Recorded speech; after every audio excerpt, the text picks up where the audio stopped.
नमस्कार। मैं आज वृद्धाश्रम गई।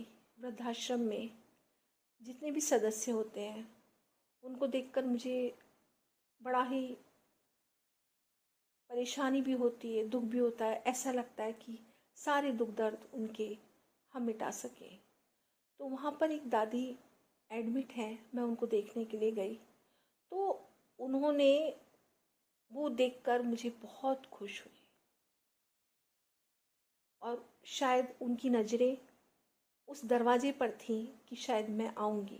उन्होंने रात ही फ़ोन करके मुझे बुलाने के लिए बोला था। मैं उन्हें देखकर मेरी आंखों में आंसू आ गए और उनकी आंखों में से आंसू निकलने लगे।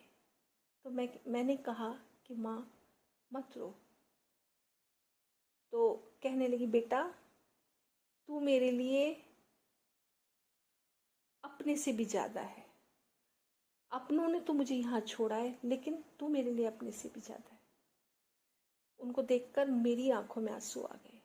तो मैं आप लोगों से यही बताना चाहती हूँ कि हर आदमी उस कंडीशन में पहुँच जाता है, वो अवस्था आ जाती है जहाँ पर वो अपनों का इंतज़ार करता है। आज मैं उनके लिए हूँ, लेकिन जो अपने हैं और जो अपने पोता पोती बेटा बहू सब हैं, क्या वो उनका इंतज़ार नहीं कर रही है? तो इसीलिए अगर आप वृद्धाश्रम में भी छोड़ कर जाते हैं, चलिए मान लिया वृद्धाश्रम में भी छोड़ कर जा रहे हैं, लेकिन अगर वो बीमार होते हैं, अगर उनकी कोई परेशानी होती है, तो आप प्लीज़ उनको हॉस्पिटल में आकर ज़रूर देखें। उनकी आत्मा तृप्त हो जाती है।